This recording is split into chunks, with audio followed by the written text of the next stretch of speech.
నమస్తే welcome to Bharati TV నేను బాపయ్య. ఆంధ్రప్రదేశ్లో పెట్టుబడులకి ఇప్పుడు ప్రధానమైన కేంద్రంగా కనిపిస్తోంది విశాఖపట్నం. విశాఖపట్నంలో ఇప్పటికే భారీ పెట్టుబడులు పెడతామంటూ ఐటీ కంపెనీలు ముందుకొచ్చాయి. సుమారుగా 2,50,000 కోట్ల రూపాయల పెట్టుబడులు పెట్టేందుకు వివిధ ఐటీ కంపెనీలు ఒప్పందాలు కూడా కుదుర్చుకున్నాయి. ప్రభుత్వం కూడా ఇక్కడ ఏదైతే విశాఖపట్నంలో పెట్టుబడులు పెట్టడానికి ముందుకొచ్చిన ఐటీ కంపెనీస్ ఉన్నాయో వాళ్ళకి పాలసీలో కూడా చాలా మార్పులు చేసి, ఏది ఐటీ రంగం పాలసీ అని అంటే పెట్టుబడులకు సంబంధించిన పాలసీస్ అంటే ఆ పాలసీస్లో మార్పులు తీసుకొచ్చే అవకాశం స్టేట్ గవర్నమెంట్ దగ్గర లేకపోయినా కేంద్రంతో మాట్లాడి వాటిల్లో మార్పులు తీసుకొచ్చి ఆ కంపెనీలు విశాఖపట్నంలో పెట్టుబడులు పెట్టేలాగా వాళ్ళని ఒప్పించి ఆ మార్పులు చేసింది ఏపీ గవర్నమెంట్. దాంట్లో చంద్రబాబు నాయుడు చాలా కీలకమైన పాత్ర పోషించారనే చెప్పాలి. మోదీతో మాట్లాడి ఈ పాలసీలో మార్పులు తీసుకొచ్చి కంపెనీలన్నీ ఇక్కడ పెట్టుబడులు పెట్టేలాగా ఆయన చొరవ చూపించారు. పైగా ఆ కంపెనీలు కూడా ఇప్పుడు చంద్రబాబును చూసే ఇక్కడ పెట్టుబడులు పెట్టడానికి యాక్సెప్ట్ చేశాయి అని కూడా చెప్పొచ్చు. ఎందుకంటే గతంలో హైదరాబాద్లో ఏదైతే సైబర్ టవర్స్ నిర్మించారో ఆ సైబర్ టవర్స్ నిర్మించి ఇక్కడ పెద్ద పెద్ద ఐటీ కంపెనీస్కి వాళ్ళు పెట్టుబడులు పెట్టడానికి అనుకూలమైన వాతావరణాన్ని చంద్రబాబు ఆనాడు క్రియేట్ చేశారో అటువంటి వాతావరణాన్ని ఇప్పుడు మరోసారి విశాఖపట్నంలో క్రియేట్ చేస్తున్నారు. ఆ పెట్టుబడులు పెట్టే కంపెనీలకి రాయితీలు ఇవ్వటం కావచ్చు, లేకపోతే పనులకు సంబంధించినవి కావచ్చు, రకరకాలైన వెసులుబాటు ఆయన కల్పిస్తున్నారు. సో ఇప్పుడు విశాఖపట్నంలో అంత పెద్ద ఎత్తున రాయితీలు ఇచ్చి కంపెనీల్ని తీసుకొచ్చి లక్షల కోట్ల పెట్టుబడులు పెట్టించేలాగా చంద్రబాబు ఎందుకు అంత చొరవ చూపించారు? అదే చొరవ పెట్టుబడులు పెట్టడానికి అమరావతిలో పెట్టుబడులు పెట్టడానికి చూపించవచ్చు కదా అని అంటే ఇక్కడే చిన్న మెలిక ఉంది. ఆంధ్రప్రదేశ్ రాజధాని అమరావతి ఇంకా పూర్తిగా డెవలప్ కాలేదు. మొన్నటికి మొన్నే ఆ సిఆర్డీఏ భవనాన్ని నిర్మించి దాన్ని ఓపెన్ చేశారు. అది ఎంత గ్రాండ్యూర్గా ఉందో మనం అంతా కూడా చూసాం. లోపల చూస్తే ఇంద్రభవనమా ఇది సిఆర్డీఏ భవనమా అన్నట్టుగా ఉంటుంది. ఆ టెక్నాలజీని వాడుకోవడం చంద్రబాబుకు తెలిసినట్టుగా ఇంకెవరికి తెలియదేమో అనిపిస్తూ ఉంటుంది. సో మనం ఆ భవనం లోపల నిర్మాణం జరిగిన తీరు అదంతా చూస్తుంటే కూడా కళ్ళకి కట్టినట్టుగా, అంటే ఇక ఆంధ్రప్రదేశ్ రాజధాని అమరావతిని చంద్రబాబు ఉండగా ఎవరు ఆపలేరు, అడ్డుకోలేరు అన్నంతగా అది మనకి కళ్ళకి కట్టినట్టుగా చూపించింది. సో ఇప్పుడు మిగతా నిర్మాణాలన్నీ కూడా నిర్ణీత దశలో పూర్తి చేసుకోవడానికి ఎంత లేదన్నా కానీ ఒక 3 ఏళ్ల సమయం పడుతుంది. అంటే 2028 వరకు టైం పడుతుంది. అప్పటి వరకు మరి ఈ కంపెనీలు పెట్టుబడులని ఆంధ్రప్రదేశ్ వదులుకోవాలా? ఎందుకు వదులుకోవాలి? వదులుకుంటే అది ఆంధ్రప్రదేశ్కి రెవెన్యూ అంటే చేతులారా వదులుకున్నట్టే కదా. ఆంధ్రప్రదేశ్ రాష్ట్రానికి లక్షల కోట్ల పెట్టుబడులు పెడితే అది ఎన్ని కోట్ల రెవెన్యూని మళ్ళీ తిరిగి ఏపీకి ఇస్తుంది అనేది మనం చూస్తే కనుక 1000 కోట్లలోనే ఉంటుంది. ప్రతి సంవత్సరం 1000 కోట్ల రెవెన్యూ ఏపీ గవర్నమెంట్కి వస్తుంది. అలాగే చాలా ఉద్యోగ కల్పన విషయంలో కూడా కొన్ని లక్షల ఉద్యోగాలు వచ్చే అవకాశం కూడా ఉంటుంది. మరి అదంతా ఏపీ గవర్నమెంట్ వదులుకున్నట్టే ఏపీ యువత కూడా ఆ ఉద్యోగాలు కోల్పోయినట్టే అవుతుంది.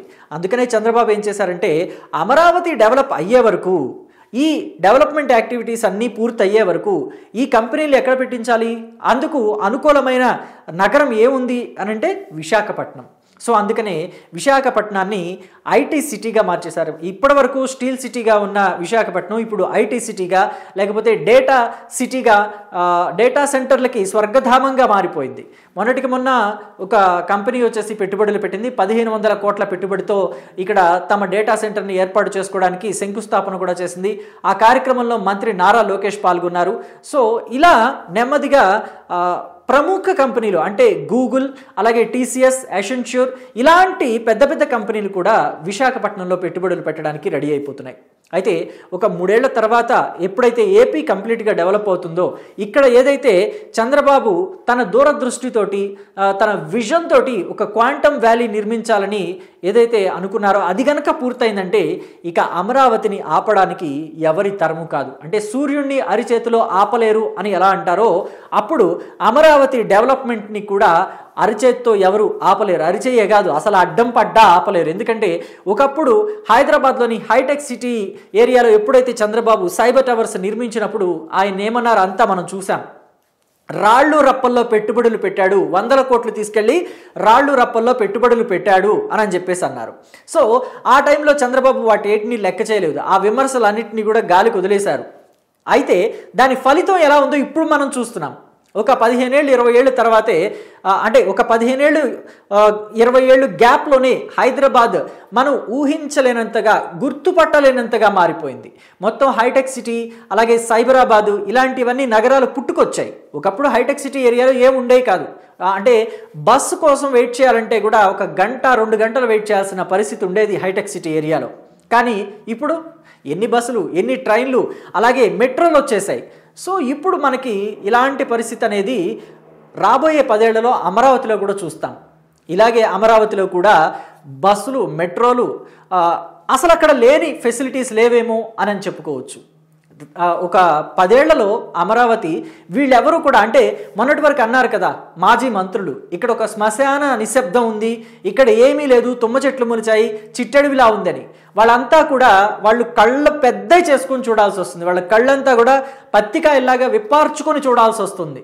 ఎందుకంటే అక్కడ అమరావతి గుర్తుపట్టలేనంతగా మారిపోతుంది. కాబట్టి ఒక 10 ఏళ్లలో అమరావతిని ఆ డెవలప్మెంట్ చూస్తే వాళ్ళకి కడుపు రగిలిపోయేలాగా, అరే దీని మీద మనం విషం కక్కాం అనేలాగా, అంటే ఒకవైపు చూస్తేనేమో ఆనందము కలుగుతుంది, ఇది గుర్తుపట్టలేనంత మహానగరంగా మారిపోయిందని. ఇంకొక పక్క చూస్తేనేమో రాజకీయ వైరుధ్యం కదా, చంద్రబాబు అంటే పడదు, టీడీపీ అంటే పడదు, చంద్రబాబు మీద, టీడీపీ మీద, లోకేష్ మీద ఎప్పుడు విషం కక్కుదామని చూస్తూ ఉంటారు.